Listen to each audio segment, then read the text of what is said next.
Bismillahirrahmanirrahim. Assalamu alaikum dosto, welcome back to the next video on the med world. So today our topic is about the high altitude exercise and the methemoglobinemia. So we will discuss what are these things, what happen if they occur, and things related to that topic. Okay, so first of all हम आते हैं अपना part 1 की तरफ. वो ये है कि part one is response to high altitude. Means अगर हम हाई एल्टीट्यूड लाइक पहाड़ी एरिया में जाएं तो हमारी बॉडी कैसे रिस्पॉन्स करेगी, ये हम डिस्कस करते हैं इस टॉपिक में. ठीक है, रिस्पॉन्स टू हाई एल्टीट्यूड.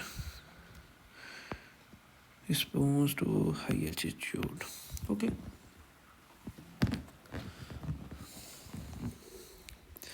कह रहा है कि अगर आप पहाड़ी एरिया में जाएं, ये बात आपने याद रखनी है कि आप मैदानी इलाके में या पहाड़ी इलाके में, ठीक है, the amount of oxygen same होती है.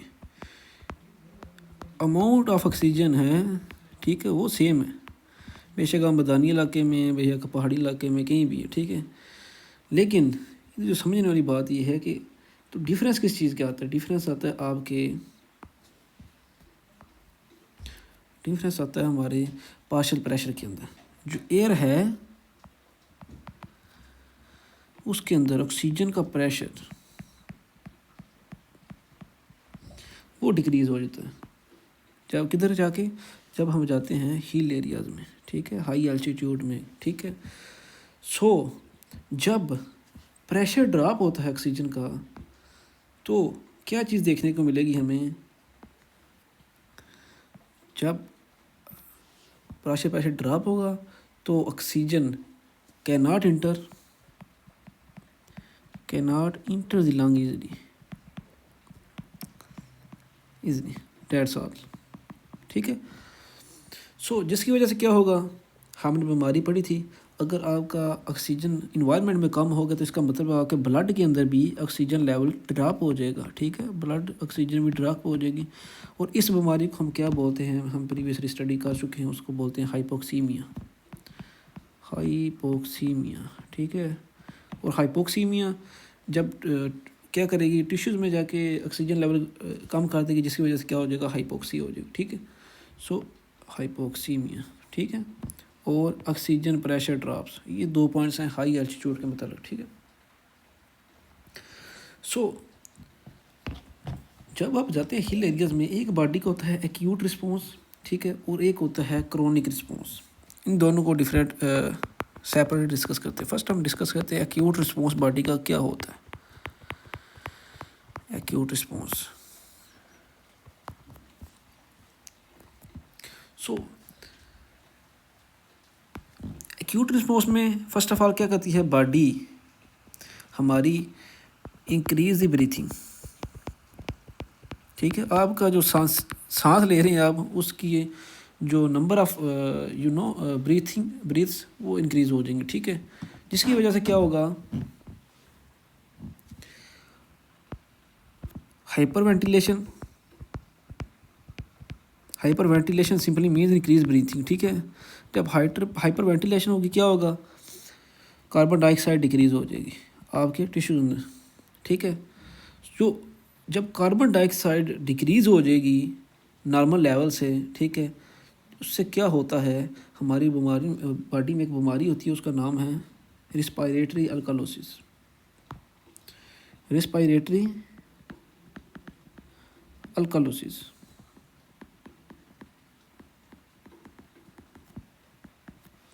सही है, और जब रिस्पायरेटरी अल्कालोसिस होगा आपके अंदर तो आपको क्या क्या चीज़ें महसूस होंगी. फर्स्ट ऑफ ऑल आप फील करेंगे हेडेक फील करेंगे. ठीक है, फिर आप फील करेंगे डिजीनेस फील करेंगे. ठीक है, आप नोज़िया फील करेंगे. ठीक है, आप एक्यूट माउंटेन सिकनेस, इन सारों को बोलते हैं एक्यूट माउंटेन सिकनेस, फील करेंगे. सिंपली आप ये बोल सकते हैं. सो हुआ क्या कि जब आप पहाड़ी एरिया में गए, ठीक है, partial pressure of oxygen drop हो गया, जिसकी वजह से आपके जो ब्लड के अंदर है क्या हुआ, ऑक्सीजन लेवल ड्रॉप हो गया, जिसकी वजह से हाइपोक्सीमिया हो गया। सो बॉडी ने जब देखा कि ब्लड में ऑक्सीजन लेवल ड्रॉप हो गया तो क्या करेगी, वो हाइपर वेंटिलेशन करेगी, मीन्स आपकी जो ब्रीथ रेट है इंक्रीज़ कर देगी ताकि ज़्यादा ऑक्सीजन अंदर ले सके।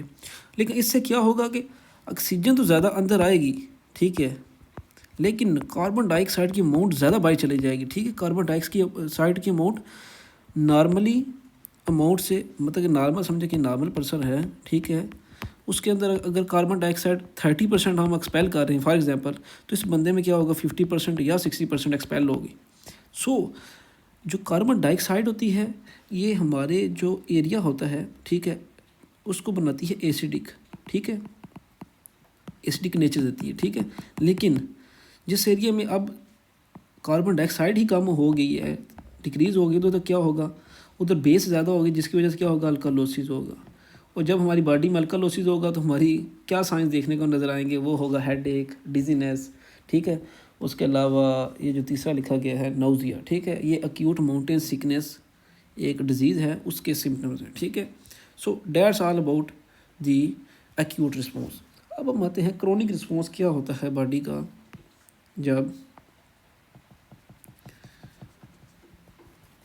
जो परमानेंट उस बंदे उधर रहते हैं। अब हम आते हैं सेकंड, क्रोनिक रिस्पॉन्स क्या है।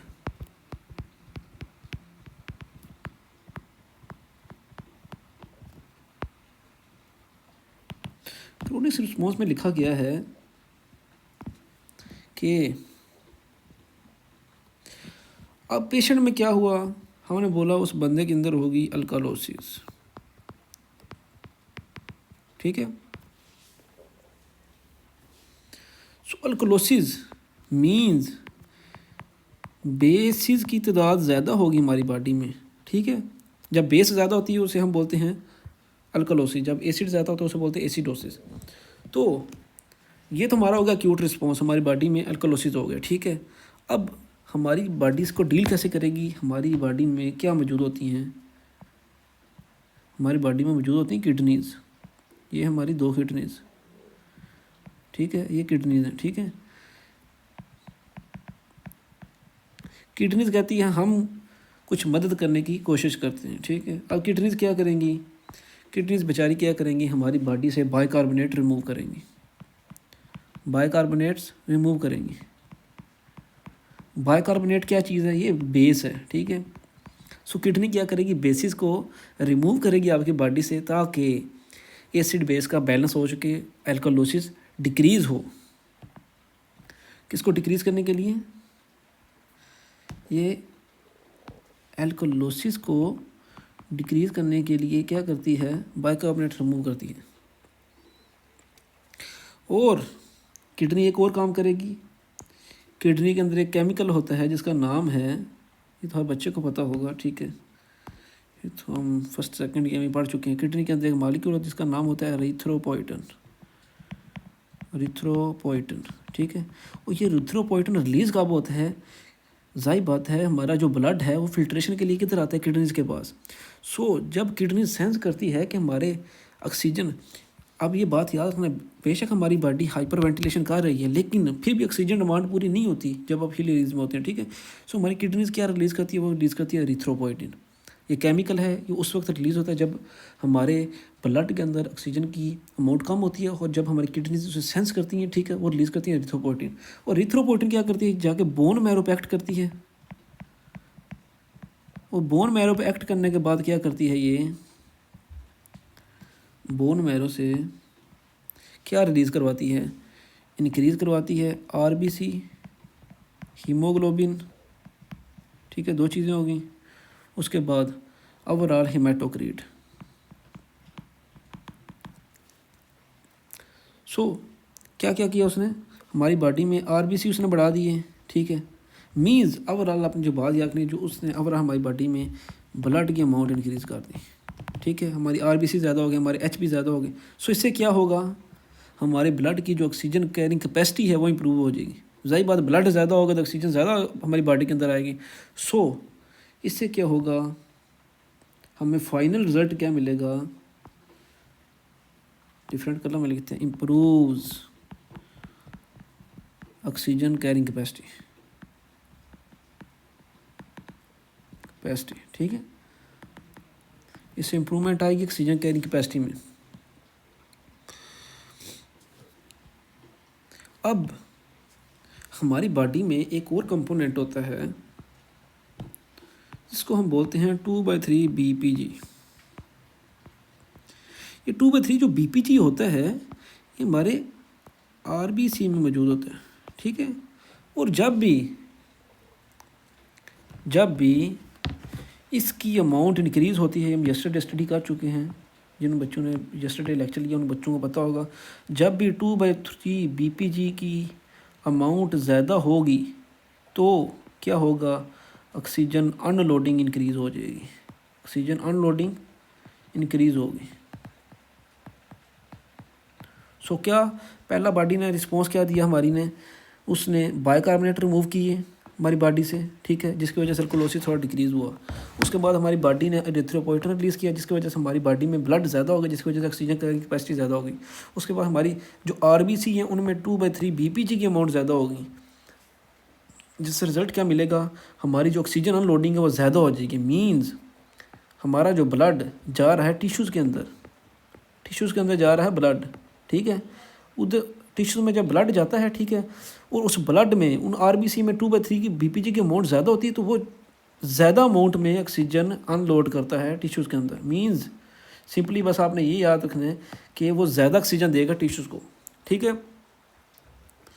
सो ये थे हमारे प्रिवेंटिव मेजर्स। हमारी बॉडी ने क्या किया, हमारी बॉडी ने डील करने की कोशिश की किस लिए, हाइपोक्सिया के लिए, हाइपोक्सीमिया, हाई एल्टीट्यूड की वजह से। लेकिन हमारी बॉडी में कुछ साइड इफ़ेक्ट्स भी आएंगे, वो क्या होंगे, फर्स्ट ऑफ ऑल जब क्रोनिक हाइपोक्सिया होगा लॉन्ग टर्म के लिए, ठीक है, लंबे अरसे के लिए अगर आप पहाड़ी इलाके में रहेंगे, क्रोनिक हाइपोक्सिया होगा, जिसकी वजह से क्या होगा, पुल्मोनरी वैसोकंस्ट्रिक्शन होगी। ये तो हम पढ़ चुके हैं कि पुल्मोनरी वेसल्स की खसूसियत है कि जब उनको किसी भी एरिया जो हमारी पुल्मोनरी वेसल जो सप्लाई कर रही है लंग्स को, जब उनको किसी जगह से ऑक्सीजन कम मिलती है वो उधर से कंस्ट्रिक्ट हो जाती है। हम उसके डिटेल में भी नहीं जाएंगे, ठीक है, वीडियो लंबी हो जाएगी, वो हम यस्टरडे स्टडी कर चुके हैं, ठीक है। पुल्मोनरी वैसोकंस्ट्रिक्शन होगी, ठीक है, जिसकी वजह से क्या होगा, ये तो आपको हर बच्चे को भी पता होगा, जब पुल्मोनरी वैसोकंस्ट्रिक्शन होगी पुल्मोनरी हाइपरटेंशन होगा। जब पुल्मोनरी हाइपरटेंशन होगा तो क्या होगा, जो हमारा राइट वेंट्रिकुलर हाइपरट्रॉफी होगी,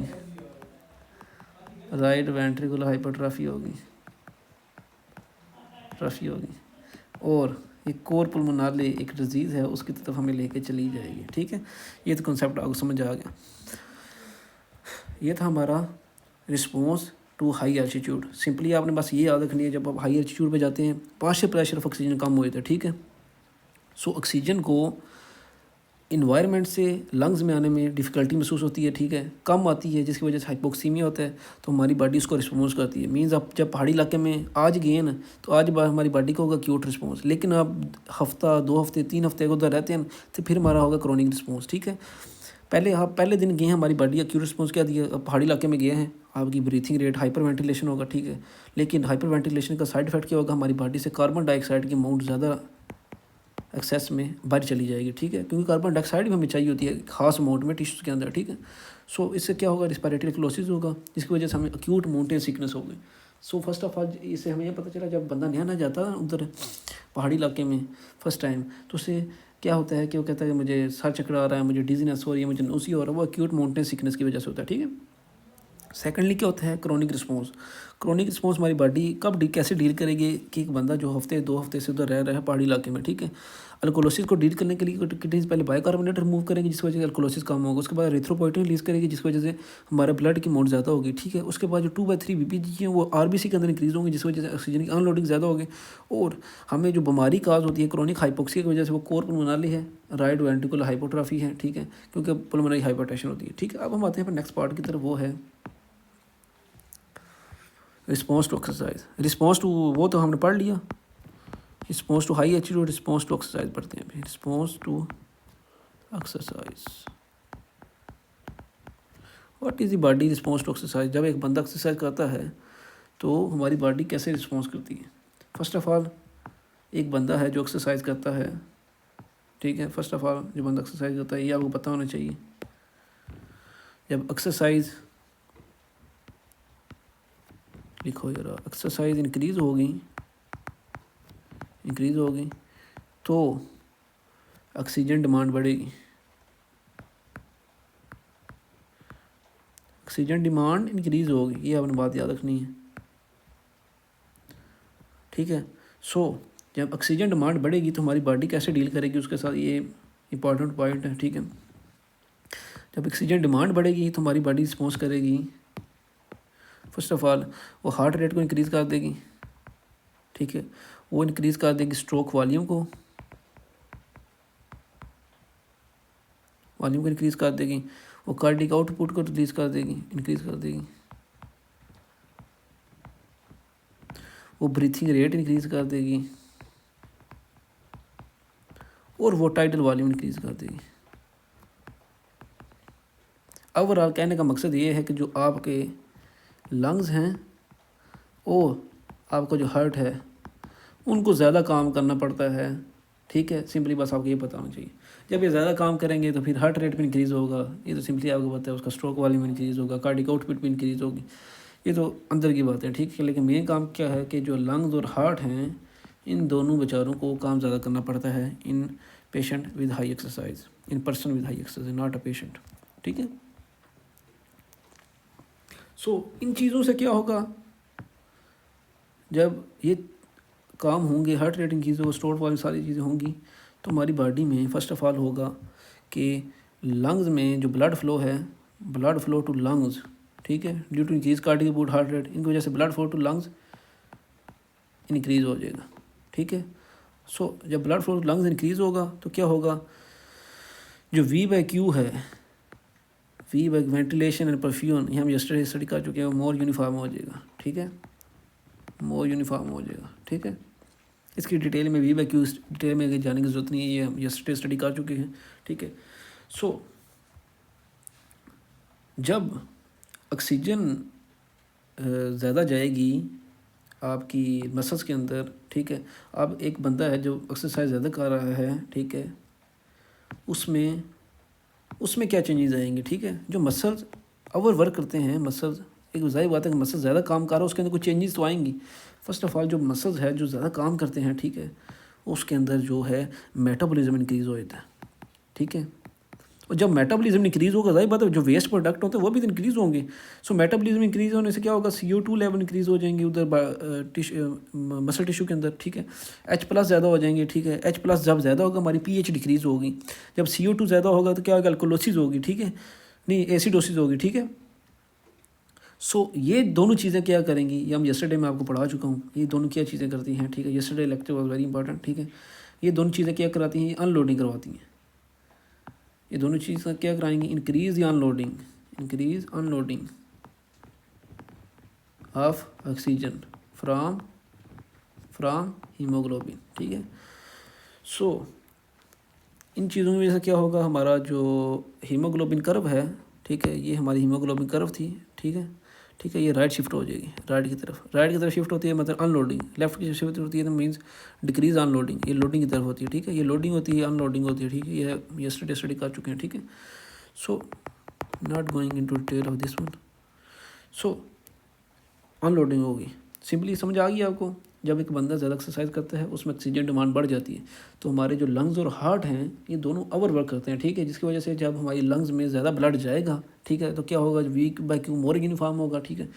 सो मसल्स हैं जो इधर से तो ऑक्सीजन की डिमांड बढ़ गई, ठीक है, लेकिन मतलब कि ऑक्सीजन की अमाउंट इंक्रीज़ होगी ब्लड के अंदर, ठीक है। लेकिन हमें जो मसल्स है उसके अंदर जो ऑक्सीजन इतनी ज़्यादा पीछे से आ रही है उसको उतारना भी तो है, तो उसको उतारने के लिए हम कार्बन डाइऑक्साइड और H+ भी उधर इंक्रीज़ हो जाएगा, जो जितनी फिर मतलब कि ऑक्सीजन आएगी उसको उतार लेंगे नीचे, ठीक है। अब हम आते हैं थर्ड पार्ट की तरफ, वो है मैथ हीमोग्लोबिनीमिया। ये क्या चीज़ है, मैथ हीमोग्लोबिनीमिया ये है कि नॉर्मली जो आपका HP होता है, आपका हीमोग्लोबिन होता है, ठीक है, उसके अंदर जो आयरन होता है, ठीक है, उसकी फॉर्म क्या होती है, वो होता है Fe2+, ठीक है। लेकिन कुछ पेशेंट्स में ये जो Fe2+ है ये चेंज हो जाता है किसके अंदर, ये चेंज हो जाता है Fe3+ में। और ऐसा हीमोग्लोबिन जिसमें Fe3+ होगा उसे हम बोलेंगे मेथ हीमोग्लोबिन। और ये जो मेथ हीमोग्लोबिन है ये ऑक्सीजन कैरी नहीं करता, ऑक्सीजन कैरी नहीं कर सकता, इसकी एबिलिटी ख़त्म हो जाती है। ठीक है, ये ऐसी है कि एक बंदा है मज़दूर, ठीक है, वो ईंटें उठाता है, ठीक है, ईंटों से मुराद ये हमारा ऑक्सीजन है, ठीक है, और उस मज़दूर के दोनों हाथ उतार दिए जाएँ, ठीक है, तो वो क्या होगा, वो Fe3+ में कन्वर्ट हो, मीन वो ईंटें नहीं उठा सकता। तो इसका सब ऐसे मज़दूर की तरह जिसकी हाथ उतार दिए गए हों। ठीक है, सो इससे क्या होगा, ऐसा पेशेंट जिसमें Fe3+ होगा उस बंदे में हाइपोक्सिया होगा। हाइपोक्सिया मीन जो ऑक्सीजन है टिश्यूज़ को नहीं जाएगी। ठीक है, सो कौन सी चीज़ें हैं जो मेथ हीमोग्लोबिन काज करती हैं। ठीक है, कुछ ड्रग्स हैं, ठीक है, उसको हम पढ़ते हैं। First of all dapsone drug है एक, ठीक है, उसके बाद बेंजोकाइन है, ठीक है, उसके बाद नाइट्राइट्स हैं, जो तीनों के तीनों हैं। ठीक है, ये क्या करती हैं, ये नॉर्मल हीमोग्लोबिन को मेथ हीमोग्लोबिन में कन्वर्ट करती हैं। ठीक है, सो ऐसा पेशेंट जब आपके पास आएगा, आपने बात याद रखनी है, इस पेशेंट के अंदर जब आप ब्लड लेंगे उसका चॉकलेट कलर ब्लड होगा। ठीक है, चॉकलेट कलर ब्लड होगा, मीन्स बहुत डार्क होगा। ठीक है, ये पहली निशानी होगी।